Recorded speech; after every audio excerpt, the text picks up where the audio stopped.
Oke guys, kita lanjutkan ceritanya. Boom! Gas! Mengapa Moongazir Serpent muncul di sini? Mengapa tidak ada yang mengambil urat logam itu selama ini? Padahal letaknya begitu terbuka. Satu persatu teka-teki ini bermunculan di benak Wang Lin. Dia menatap urat logam itu dan tidak mengambil keputusan secara gegabah. Pengalaman bertahun-tahun telah membentuk kebiasaannya untuk selalu waspada dan mempertanyakan segala sesuatu. Terlalu banyak misteri di tempat ini. Jika ia ceroboh, bahaya yang menanti bisa sangat mengerikan. Menahan hasrat hatinya untuk segera mengambil urat itu, Wang Lin berjalan hati-hati mengelilinginya. Kebingungan di wajahnya perlahan semakin terlihat jelas. Menurut pengamatannya, urat logam ini terlalu rapi. Ketebalannya nyaris seragam dari ujung ke ujung. Jika ini adalah urat yang terbentuk secara alami, mustahil bentuknya bisa sesempurna ini. Urat ini lebih menyerupai tulang belulang yang sangat panjang. Pikiran itu melintas dan tubuh Wang Lin tiba-tiba menegak. Matanya memancarkan cahaya aneh. Saat ia menatap kembali benda itu, jantungnya berdegup kencang. Tulang. Mungkinkah ini benar-benar sisa tulang dari makhluk misterius yang sudah mati? Wang Lin terkejut. Ia bahkan tak bisa membayangkan makhluk macam apa yang memiliki tulang yang terbuat dari logam semacam ini. Ia termenung sejenak, lalu kembali melangkah menyusuri urat logam itu. Tiba-tiba tanah di bawah kakinya bergetar hebat. Wang Lin segera merasakan gelombang energi yang datang dari segala penjuru, naik ke permukaan. Wang Lin segera memadatkan seluruh energi spiritual celestialnya dan matanya dipenuhi ketakutan. Indera penglihatannya menangkap jelas bahwa jutaan tentakel muncul dari dalam urat logam itu, menyebar ke seluruh tanah, lalu menjulur keluar dari celah-celah permukaan dan mulai bergerak-gerak. Wang Lin terkejut sejenak, namun ia segera menunduk kembali menatap urat logam itu. Rasa penasaran di matanya semakin kuat.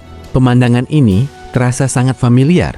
Menatap urat logam itu, mata Wang Lin tiba-tiba bersinar terang dan ia bergumam. Seluruh tempat ini dipenuhi tentakel, membuat planet ini terlihat seperti ditumbuhi rambut. Bentuk kedua dari Moongazir Serpent adalah saat seluruh rambut di tubuhnya ditarik masuk dan ia berada dalam keadaan tidur.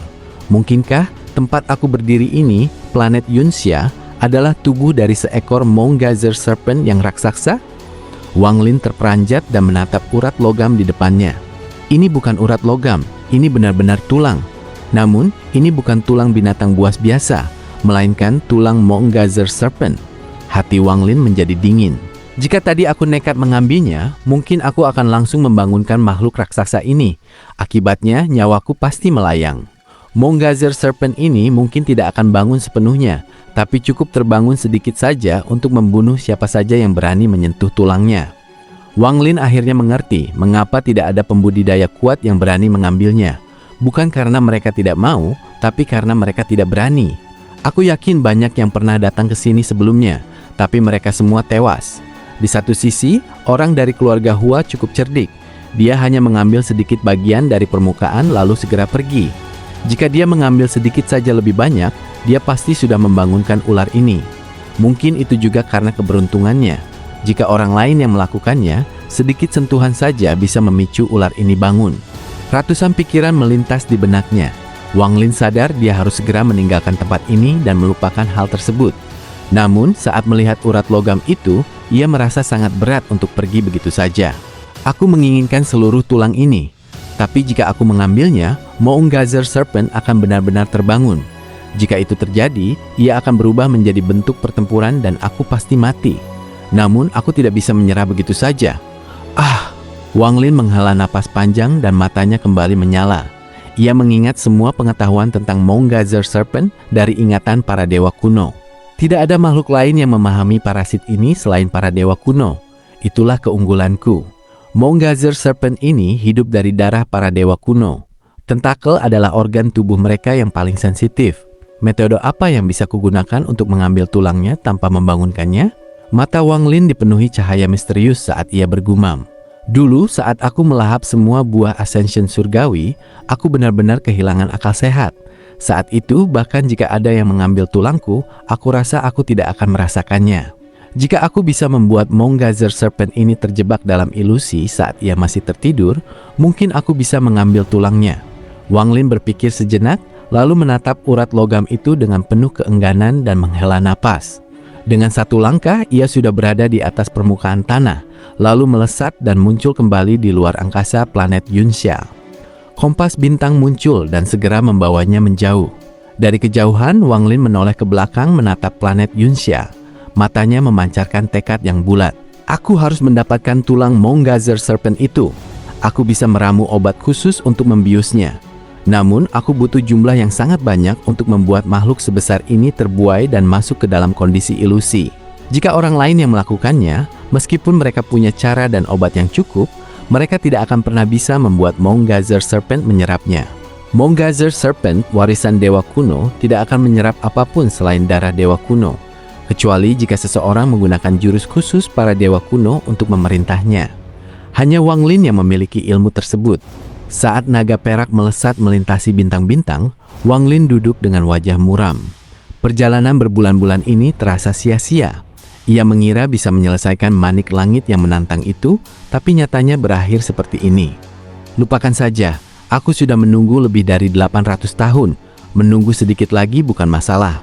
Selama aku bisa mengumpulkan cukup buah surgawi untuk dimurnikan, aku akan kembali lagi nanti. Namun, tak kusangka akan menemukan Mongazer Serpent sebesar ini. Hanya saja, kekuatan apa yang dimiliki dewa kuno itu hingga bisa membawa makhluk sebesar ini? Dan benda ini jelas sudah tertidur selama ribuan bahkan jutaan tahun, hingga reruntuhan kota pun bisa terbentuk di atas tubuhnya. Ekspresi Wang Lin sedikit mengendur dan ia kembali berpikir. Mongazer Serpent ini berbentuk sebuah planet. Jadi jika ia benar-benar bangun, aku bertanya-tanya seberapa besar kekuatannya.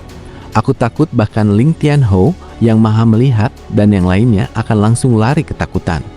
Sayangnya, ia tidak akan tunduk pada siapapun kecuali tuannya. Bahkan jika tubuh asliku ada di sini, itu tidak akan berguna. Kalau saja aku bisa mengendalikannya dan membawanya kembali ke Alliance Star System, bukankah itu akan menjadi hal yang luar biasa? Wang Lin tersenyum kecut sambil mengarahkan kompas bintang menuju planet Ranyun. Saat cahaya perak bersinar, ia perlahan menjauh dari planet Yunxia. Di planet Ranyun, leluhur keluarga Ran, Carefree Sunren, dan Sun Si menatap langit dengan wajah pucat dan suram. Planet dengan formasi penyegelan, wajah Sun Si dipenuhi kepahitan. Carefree Sunren berkata, keluarga Huan tidak akan melakukan hal sembarangan. Jika mereka punya waktu untuk memasang formasi penyegelan seluas ini, berarti tujuan utama mereka memang planet Ranyun. Leluhur keluarga Ran terdiam lama, lalu berkata, aku khawatir semua ini dipersiapkan untuk anak angkat baru leluhur mereka, Huan Mei, sebagai ajang pembuktian kekuatan. Keluarga Huan ingin memusnahkan 3 keluarga kita dan menggunakan formasi ini agar kita tidak bisa lari. Mata Sun Si memancarkan amarah. Leluhur keluarga Ran berkata, mereka tidak bisa memusnahkan kita sepenuhnya. Beberapa tahun terakhir ini, kami bertiga sudah diam-diam mengirimkan anggota keluarga yang berbakat keluar dari planet ini. Selama mereka ada, nyala api keluarga kita akan terus menyala.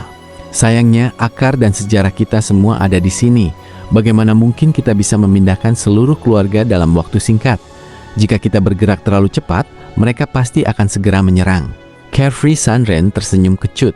Sun Si tampak ragu-ragu, lalu berkata, mungkin saudara Sumu akan berhasil kembali tepat waktu.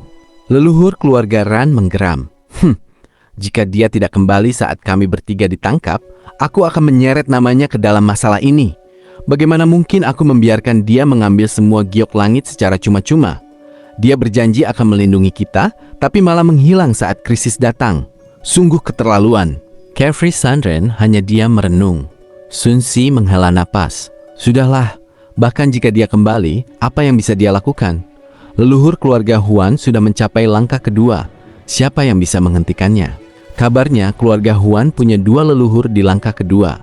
1 tewas dalam pertarungan untuk alam surga guntur, jadi hanya tersisa 1. Meskipun kekuatannya tidak seperti dulu, selama dia datang, semua usaha kita akan sia-sia. Mereka bertiga terdiam. Hanya ada penyesalan yang mendalam atas apa yang terjadi 4 tahun lalu. Ini adalah karma yang harus mereka bayar. Tepat saat itu, wajah leluhur keluarga Ran berubah drastis dan ia berteriak, mereka datang! Sun Si dan Carefree Sunren segera mendongak.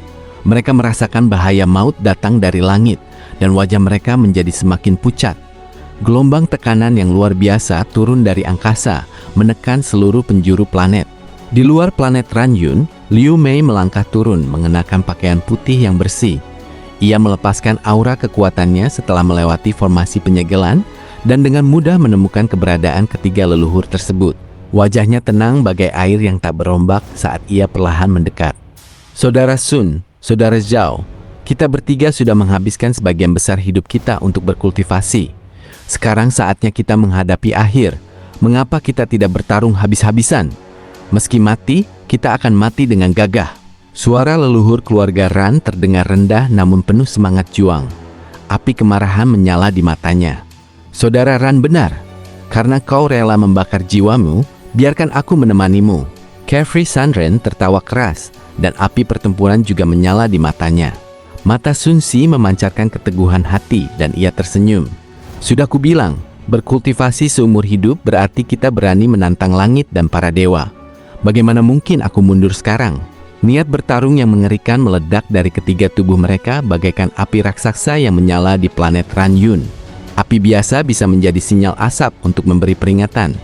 Namun ketika seorang pembudidaya membakar jiwanya, meski tidak menghasilkan asap, niat bertarung yang dihasilkan berkali-kali lipat lebih kuat daripada sinyal asap manapun. Niat bertarung itu mencapai puncaknya saat sosok cantik Liu Mei muncul di hadapan mereka. Liu Mei turun perlahan dari langit, menatap mereka bertiga dan bergumam, "Membakar jiwa asal?" Suaranya sangat merdu, bagaikan angin musim semi yang berhembus. Namun tersimpan kekuatan yang menakutkan di dalamnya. Carefree Sunren menatap Liu Mei di langit. Api di matanya perlahan meredup dan perlahan tergantikan oleh sebuah tatapan, kepasrahan dan kekaguman yang mendalam. Bersambung.